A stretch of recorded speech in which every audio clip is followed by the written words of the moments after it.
मनात राग दाबून ठेवणं ही फक्त भावनिक गोष्ट नाही, तर ती शरीरावर आणि मेंदूवर खोल परिणाम करणारी प्रक्रिया आहे. सतत राग, दुःख किंवा तणाव दाबून ठेवल्यावर शरीरात स्ट्रेस हार्मोन्स वाढतात, जसे की कार्टिसोल, ॲड्रेनालिन आणि त्यामुळे अनेक शारीरिक आणि मानसिक आजार उद्भवतात. जसं की पहिला आजार होतो म्हणजे उच्च रक्तदाब. राग दाबल्यावर शरीर लढा किंवा पळा या स्थितीत जातं. हृदय वेगानं धडधडतं, रक्तदाब वाढतो आणि रक्तवाहिन्या आकुंचन पावतात. जर दीर्घकाळ असंच झालं तर उच्च रक्तदाब, हृदयविकार आणि स्ट्रोकचा धोका वाढतो. त्याचप्रमाणे दुसरा म्हणजे हृदयविकार.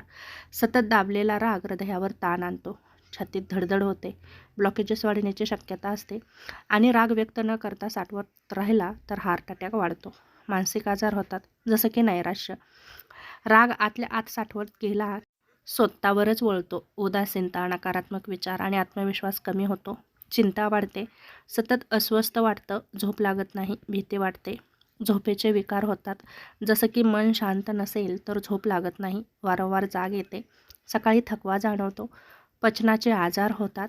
राग दाबल्यावर पचनसंस्था प्रभावी होते. ॲसिडिटी, गॅस, पोटदुखी यासारख्या समस्या निर्माण होतात. त्याचप्रमाणे स्नायू आणि शरीरदुखी वाढते. रागामुळे शरीर ताणलेलं राहतं. मान, खांदे, पाठ आणि डोकेदुखी होते, मायग्रेन होतो, त्वचेचे विकार होतात. ट्रेस वाढल्यावर पिंपल्स, सोयऱ्यासिस, केस गळणं यासारख्या समस्या निर्माण होतात. रोगप्रतिकारशक्ती कमी होते. कार्टिसोल जास्त वाढल्याने शरीराची रोगप्रतिकारशक्ती कमी होते, वारंवार सर्दी होते, संसर्ग लवकर होतो. राग मनामध्ये दाबून न ठेवता काय करावं, तर तो योग्य प्रकारे व्यक्त करा. जसं की शांतपणे समोरच्याशी बोलून भावना व्यक्त करा.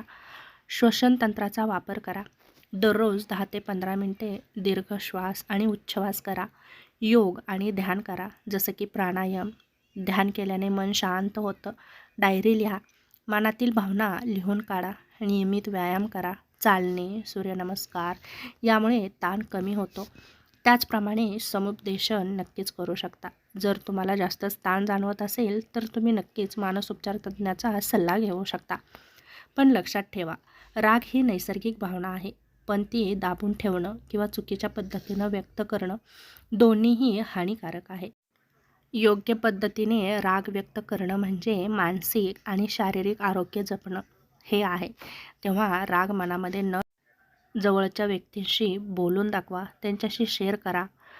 त्यासाठी एखादी चांगली जीवाभावाची मैत्रीण नक्कीच तयार करा, जेणेकरून तुमचं मन मोकळं होईल आणि तुमच्या मनातील कमी होईल आणि तुमचं शारीरिक आरोग्य, मानसिक आरोग्य आणि तुमच्या मनाचं आरोग्यही चांगलं राहायला नक्कीच मदत होईल.